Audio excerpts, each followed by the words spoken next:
우리 한 절씩 교독합시다. 너희 중에 심지어 음행이 있다 함을 들으니 그런 음행은 이방인 중에서도 없는 것이라. 누가 그 아버지의 아내를 취하였다 하는도다.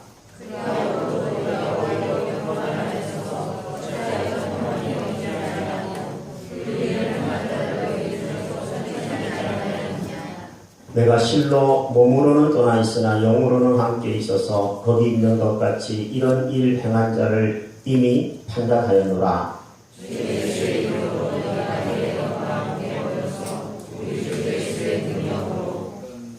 이런 자를 사단에게 내주었으니 이는 육신은 멸하고 영은 주 예수의 날에 구원을 받게 하려 함이라.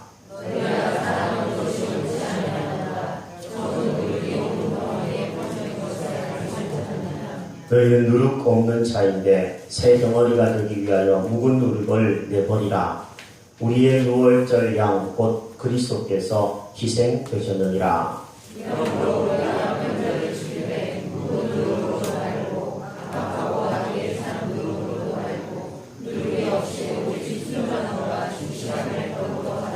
내가 너희에게 쓴 편지에 음행하는 자들을 사귀지 말라 하였거니와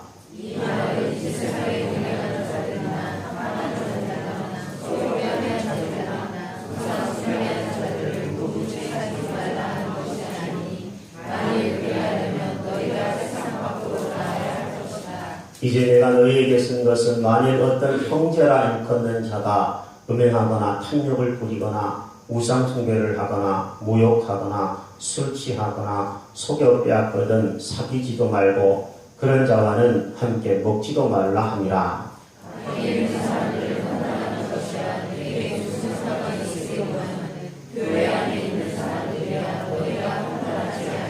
같이 밖에 있는 사람들은 하나님이 심판하시려니와 이 악한 사람은 너희 중에서 내쫓으라. 아멘. 마이크를 조금만 더 들어주세요. 오늘은 성령 강림 주일이라고 하는 교회력으로 이런 기념하는 주일입니다. 예수님은 부활하신 다음에 50일 때 되는 날 우리 가운데에 성령을 보내주셨습니다. 하나님은 오순절에 예수님 부활하신 지 50일 되는 날이라고 해서 오순절인데 오순절에 성령을 마가의 다락방에 예배드리는 120명의 성도들에게 먼저 부어주셨습니다. 이 오순절 성령 강림 주일은 이렇게 성령의 임재를 기념하는 주일이기도 하지만 날씨상으로도 조금 특별한 절기에 드리는 이 모습이 있습니다. 팔레스타인 지역은요, 이 시기가 되면은 사람들이 하늘만 쳐다본다고 합니다.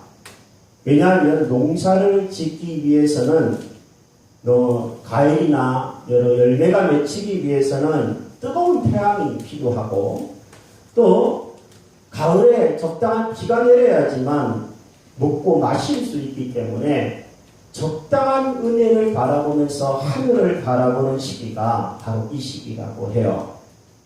지금 우리나라도 그렇죠. 한쪽에서는 너무 가물어서 참 힘들어하는 농부들이 있습니다. 원래 모내기를 아예 포기했다라고 말하는 농부들이 속출하고 있습니다. 아무리 게임이 발달하고 4대강을 만들어서 물을 어느 정도 가두어 놓고 가뭄을 해결한다고 하지만 인간이 할 수 없는 일들이 있습니다. 그것을 하나님이 해주시기를 오직 기대할 뿐입니다. 그리고 적당한 햇빛도 우리에게는 필요합니다. 그런데 우리가 피부로 느끼듯이 몇 년 전부터 우리나라가 점점 뜨거워지고 있습니다. 여름이 길어져서 놀기 좋다 이렇게 편리하게 생각할 수도 있겠지만 우리 지구가 점점 뜨거워지면 우리 지구에서 더 이상 살 수도 없는 우리의 후손들이 될 수도 있다는 것 우리는 경계심을 가지게 되었습니다. 저는 이런 절기를 성경에서 이렇게 연구하면서 이런 기도를 드리게 됩니다. 하나님, 우리의 인생에 무엇이든 적절한 은혜가 필요합니다. 너무 많은 비는 홍수 때문에 살 수가 없고, 너무 적은 비는 강으로서 마실 물이 없습니다.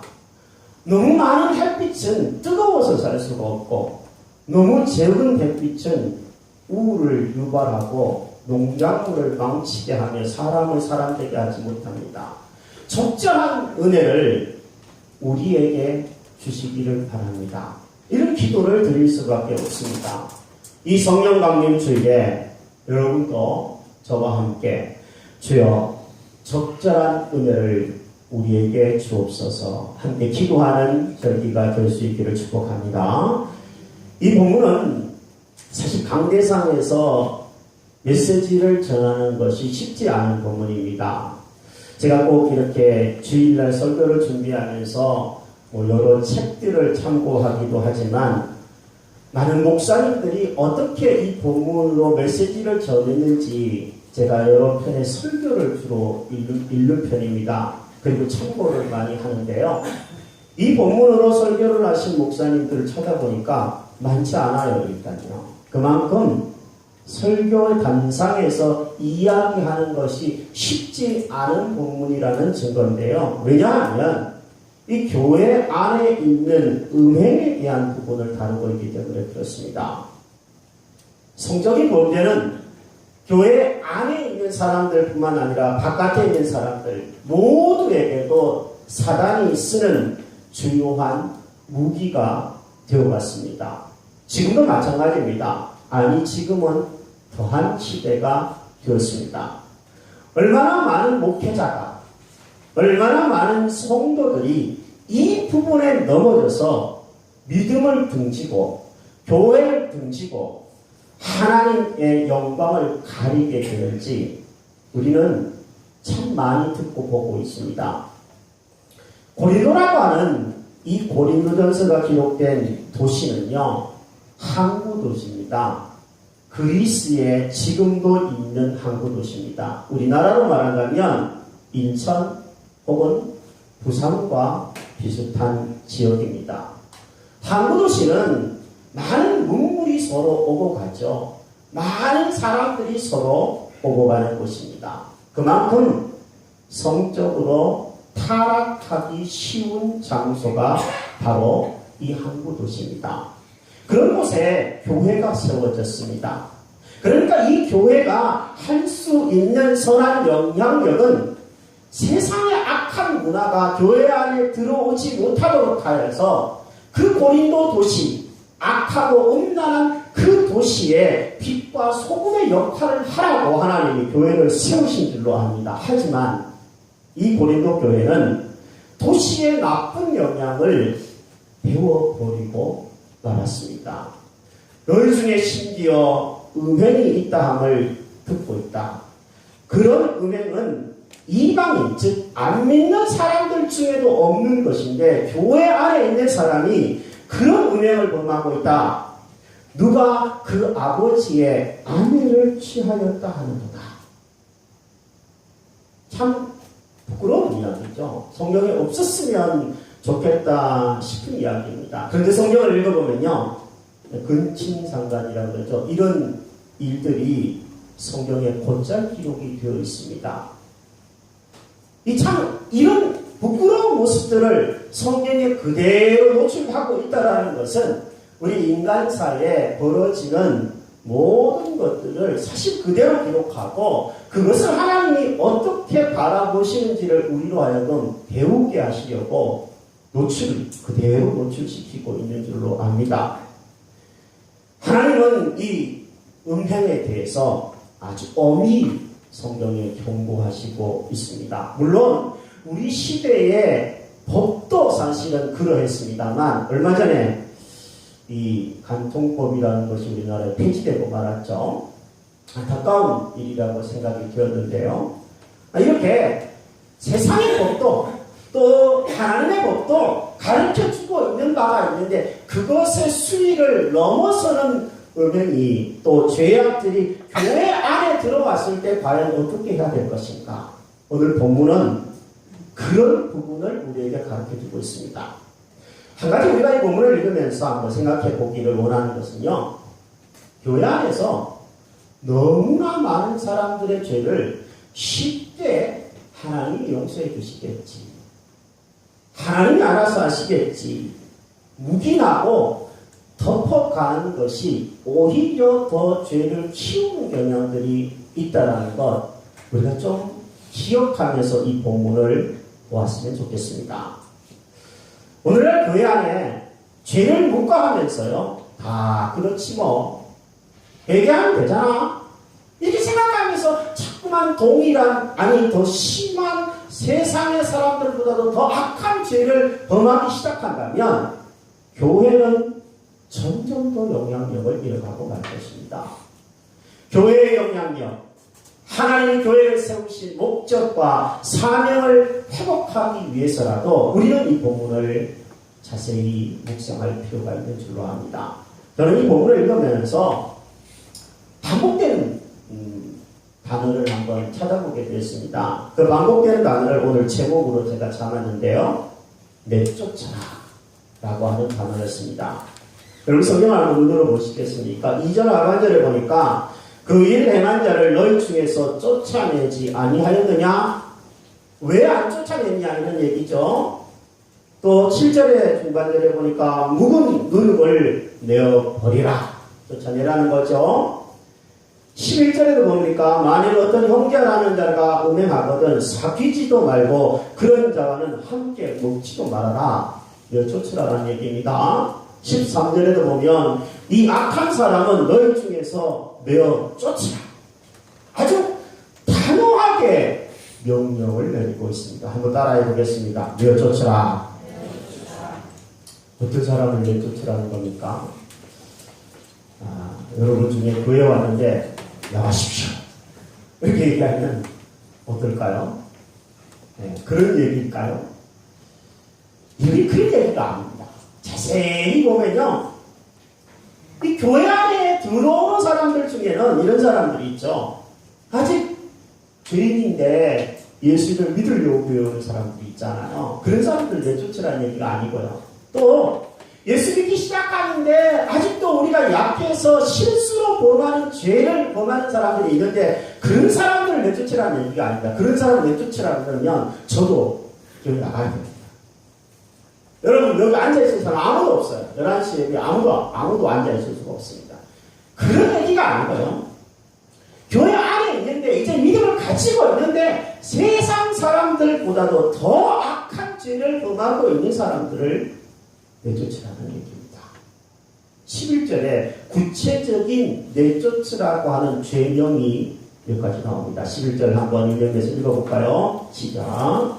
이제 내가 너희에게 쓴 것은 만일 어떤 형제라 일컫는 자가 음행하거나 탐욕을 부리거나 우상숭배를 하거나 모욕하거나 술 취하거나 속욕되었거든 사귀지도 말고 그런 자와는 함께 먹지도 말라 하니라.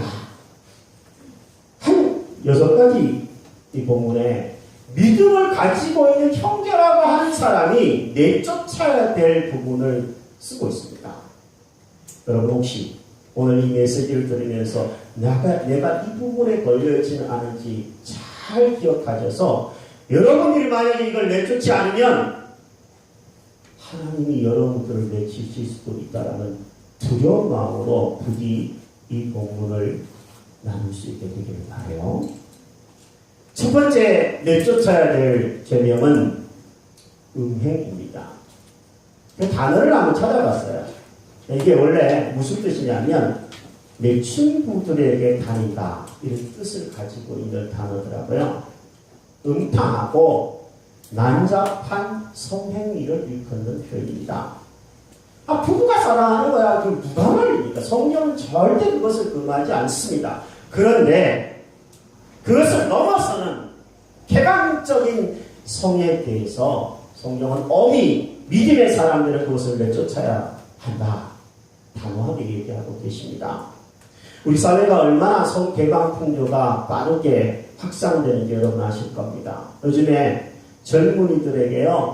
사랑한다면 함께 결혼을 하지 않고 같이 사는 거 무방하다고 말하는 젊은이들이요 훨씬 더 많습니다.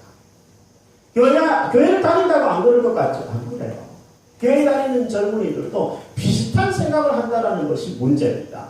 우리 교회 젊은이들은 안 그러리라고 생각하지만 부디 안 그러기를 바랍니다만 참 이게 현실인 것은 어찌할 수 없습니다. 뭐 젊은이들만 그런 게 아니에요. 결혼을 한 사람들은 무슨 생각을 합니까? 이제 배우자는 집에 있는 사람이니까 애인을 한 명 기두자. 여자친구와 남자친구 한 명 기두자. 그래서 배우자 몰래 사람을 사귀고 심지어 몇 사람을 사귀었는지에 대해서 자랑질까지 하는 이게 자랑질이 되고 있는 문화가 우리 시대의 문화입니다. 제가 어떻게 그렇게 잘하냐면요. 군대 갔더니 이거 자랑을 보여주더라고요. 몇 사람을 사귀었는지 몇 사람과 동침을 했는지를 남자들이 자랑을 하는 거예요. 자랑할 것도 참 썩어 빠졌는데 이걸 자랑하는 문화가 세상의 문화입니다. 또 한 번은 더 나아가서 요즘에는 이슈가 되고 있는 게 동성애 부분입니다. 제 아내가 설교문을 읽어봐달라고 무릎을 읽어봐달라고 내밀었더니 오늘은 녹음을 안 했으면 좋겠다고 녹화를 안 했으면 좋겠다고 그러더라고요. 왜냐하면 동성애 얘기를 제가 썼거든요. 지금 동성애에 대해서 반대한다 이렇게 얘기하면 인권 탄압 유린하는 사람이라고 손가락질 받습니다. 자칫 잘못하다가는 우리나라 국회에서요 동성애가 합법화될 위기에 지금 처해 있습니다. 만약에 그렇게 되면요 강대상에서 동성애는 죄입니다 이렇게 얘기하면 저 벌금을 먹거나 붙잡혀 가야 되는 겁니다. 그래서 녹화하지 않았으면 좋겠다고 제 아내가 이야기를 할 정도의 이 정말 심각한 현상들입니다. 우리는 그냥 웃으면서 이걸 지금 들을 수 있지만 세상이 지금 이렇습니다. 이런 가운데에 주님이 우리에게 요구하시는 것은 아주 간단한 겁니다. 너희들은 거룩해라. 은행이 교회 안에 들어오고 성도들의 심령을 갉아먹고 몸에 흔적을 남기는 죄가 있을 수 있으니 거기에 빠져들지 않도록 조심해라. 이렇게 말씀하고 있습니다. 저는 한때 상담을 배웠던 사람이었는데요. 상담가들, 이 사람의 심리를 연구하는 사람들의 공통적인 이성에 대한 부분에 공통점이 있는데 이게 뭐냐면 이건 심리적인 요인이라는 겁니다. 자꾸 이 남자 저 남자, 이 여자 저 여자 만나는 사람들은요 마음이 허전해서 그래요. 그런데 그 많은 허전함을 누가 채워줄 수 있는 겁니까? 여러분 하나님 이외에 채울 수 있는 것이 없는 줄로 압니다. 하나님으로 인해서 성령 충만해지면 만족함이 찾아오고요. 이 사람 저 사람 만나지 않아도 됩니다. 한 사람에게 하나님이 주신 사람에게 만족할 줄 아는 저와 여러분들이 되었으면 좋겠습니다. 두 번째 내쫓아야 될 죄는 탐욕입니다. 탐욕을 제가 단어를 찾아보니까 이런 뜻이 있어요. 이미 가진 것에 만족하지 못하고 점점 더 많은 것을 움켜쥐려고 하는 것. 이건 다 있는 거 아닌가? 이런 생각들이 얼핏 들기도 하는 구절이었습니다. 마틴 루터라고 하는 종교개혁자가 참 재미있는 것을 한번 이야기한 것 같아서 여러분에게 한번 소개할까 합니다. 이 마틴 루터는요, 어느 성도가 집을 샀어요. 30굴랭이라고 하는 집을 샀는데 얼마인지는 정확하게 모르겠습니다. 예를 들어서 우리 돈으로 한다면 300만 원에 샀다고 한번 합시다. 300만 원의 집을 샀는데 집을 팔 때가 되는데 이 사람이 얼마를 부르고 집을 팔기 시작했냐면 13배를 더 쳐서 400불den에 팔려고 내놓은 사람이 있었습니다. 300만 원에 14배면 태진아 얼마니? 4,200만 원이? 네. 300만 원을 주고 사서 4,200만 원의 집을 팔려고 내놓은 젊은이 성도를 향해서 그거는 옳지 않다고 교회에서 징계를 내린 사례가 있습니다. 당시에 물가가 급상승해서 집값이 오르기는 했지만 너무 과도하게 집값을 먹여서 사람들의 돈을 갈취하려고 했다는 것이 징계의 이유였습니다. 150불레이면 즉 5배 정도면 적당할 것 같다고 루터가 밝히기도 했습니다. 왜 이렇게 했느냐? 이건 바로 사람이 돈에 대한 특히 탐욕이 너무 많아지고 그러다 보면 다른 사람의 것을 갈취하게 되어지기 때문에 그렇습니다. 이 탐욕과 함께 성경에 써놓고 있는 게 있는데 6번째 나오는 속여 빼앗는 것입니다. 다른 사람에게 위협을 가해서 더 많은 것을 가지게 되고 불법적으로 악행을 범하면서 폭행을 가하면서까지 다른 사람의 소락이 있는 것을 빼앗아 오려고 하는 폭행, 이런 것은 교회 안의 성도들에게서부터 반드시 내어 쫓아야 될 죄라고 엄히 바울은 쓰고 있습니다. 학교에서 폭력이 요즘에 난무합니다. 선배들이요 후배들을 위협해서 돈을 뺐습니다. 또 힘없는 연약한 학생에게 윽박질러서 시험지 다방기를 보여주게 할 수도 있습니다. 가정에서 폭력이 일어나고 있습니다. 술을 마시고 아내를 때리고 자녀를 괴롭히는 사례들은 우리나라에 100만 가정이나 되고 있습니다. 400만 명이 그 축에 속한다는 겁니다. 심각한 문제입니다. 교회 안에 내가 믿음을 가지고 있으면서도 여전히 탐욕과 폭행으로 다른 사람의 것을 갈취하고 있는 것이 있다면 여러분 오늘 회개하고 여러분의 마음에서부터 그것을 내쫓지 않으면 하나님이 여러분들을 저를 받아주지 않으실지도 모르겠습니다. 세 번째 등장하는 악행, 내쫓아야 될 악행은 우상숭배입니다. 우상숭배가 뭡니까? 성경은 참 재미있게요. 탐욕이 우상숭배라고 생각되기까지 합니다. 너무 뭔가에 욕심을 부리면서 하나님보다 더 앞세우는 그것이 우상숭배라는 얘기죠. 미안한 얘기지만 어떤 분에게는 자녀가 될 수도 있고요. 어떤 분에게는 돈을 사랑하는 것이 될 수도 있습니다. 한국교회에 신앙생활하고 있는 사람들 30%가 무당집에 점집에 다녀본 경험이 있다고 답했습니다. 희망의 교회는 그런 사람이 없어야 될 줄로 압니다. 부적 사고치고 있는 사람 혹시 있다면 그거 아무런 효력이 없습니다. 베개 속에 넣어있는 부적 오늘 불태워버리시기를 바랍니다. 자기도 모르게 하나님 이외에 다른 것을 의지하면서 있는 사람들 그 우상숭배를 단호하게 물리치지 않으면 하나님이 우리를 물리치실 수도 있음을 알고 두렵고 떨리는 마음으로 그것들을 멀리할 수 있게 되기를 바랍니다. 또 하나는 이 본문에 나오는 모욕입니다. 모욕이 뭔지 아십니까? 여러분 우리 일상적으로 이런 말 쓰잖아요. 나 누구에게 모욕당했어. 이런 얘기를 쓰는데 그 말하고 조금 다른 의미입니다. 욕을 잘한다라는 사람이 모욕하는 사람이라고 다음에 보니까 있더라고요. 다른 사람을 욕하는데 악담하는 사람을 모욕하는 사람이라고 얘기합니다.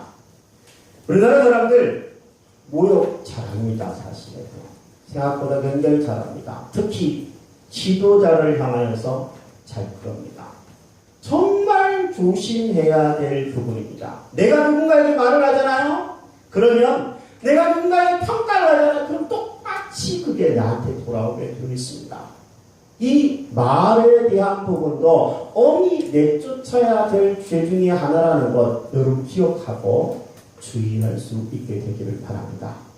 그리고 끝으로 술 취함이라는 게 있습니다.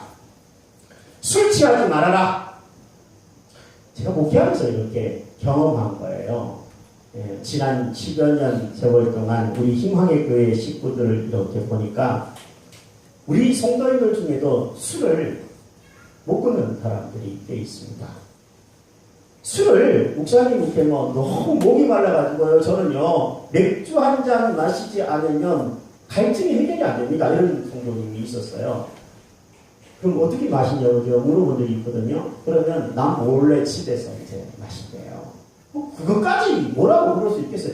그거 해결 안 하면 그거 회개하지 않으면 하나님 천국 안 보내줍니다. 이렇게 얘기하시지는 않으실 거라고 생각합니다. 다만 술을 너무 좋아하는 사람들이 있어요. 밥 먹을 때 꼭 술 안 마시면 밥 못 먹는 사람.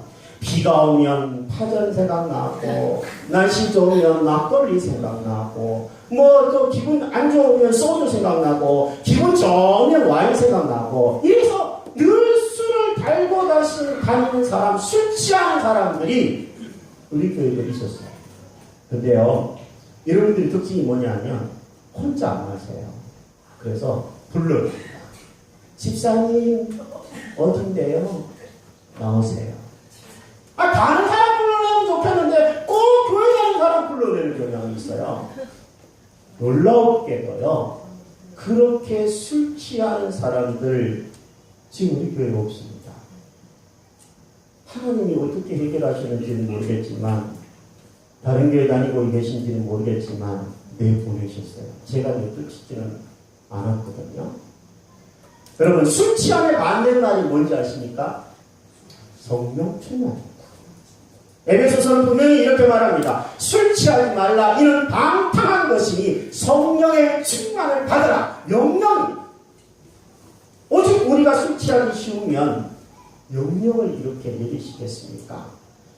한두 잔 하시는 분들 너무 좋아하시지 마십시오. 한두 잔이 서너 잔이 되고 서너 잔이 매일이 될 수도 있습니다. 이 범죄에 빠지지 않기 위해서 여러분과 제가 구해야 될 것은 성령 충만인 줄로 있습니다.